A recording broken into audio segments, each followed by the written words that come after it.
Channel of Vadodara.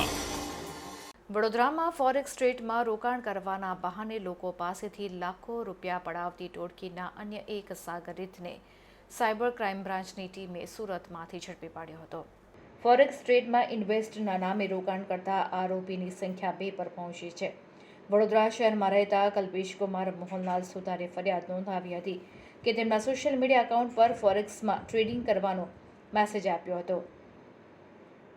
ત્યારબાદ તેમના mobile number પરથી વોઇસ કોલ આવ્યો હતો, જેમાં સામેવાળાએ પોતાની ઓળખ સુરેશકુમાર મૌર્ય તરીકે આપી હતી અને જણાવ્યું હતું કે પોતે ફોરેક્સ ટ્રેડિંગનું કામ કરે છે અને જો તેઓ આ સ્કીમમાં રોકાણ કરશે તો તેમને મહિનેથી 40થી 80% જેટલો નફો મળશે, જેમાંથી 10% રકમ સામેવાળાને ચૂકવવાની રહેશે. જેથી મેં તેમની વાતોમાં આવી ગયો હતો અને વેબસાઇટ પર રજિસ્ટ્રેશન કરાવ્યું હતું.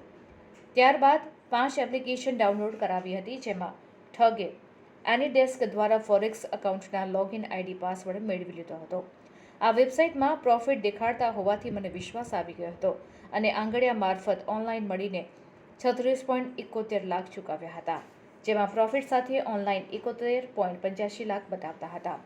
જેથી મેં પ્રોફિટ સાથે રકમ ઉપાડી મને આપવા જણાવ્યું હતું, પરંતુ ઠગ મને વાયદા બતાવતો હતો, જેથી વારંવાર ફોન કરવા છતાં ઠગ રૂપિયા પરત આપતો ન હતો અને ફોન પણ સ્વિચ ઓફ કરી દેતા મને છેતરપિંડીનો અહેસાસ થયો હતો. સાયબર ક્રાઇમ પોલીસે તેમની ફરિયાદના આધારે ઠગ હુનેન ફિરોઝ ખાંડાની અડાજણ સુરતથી ઝડપી લઈ ધરપકડ કરી હતી.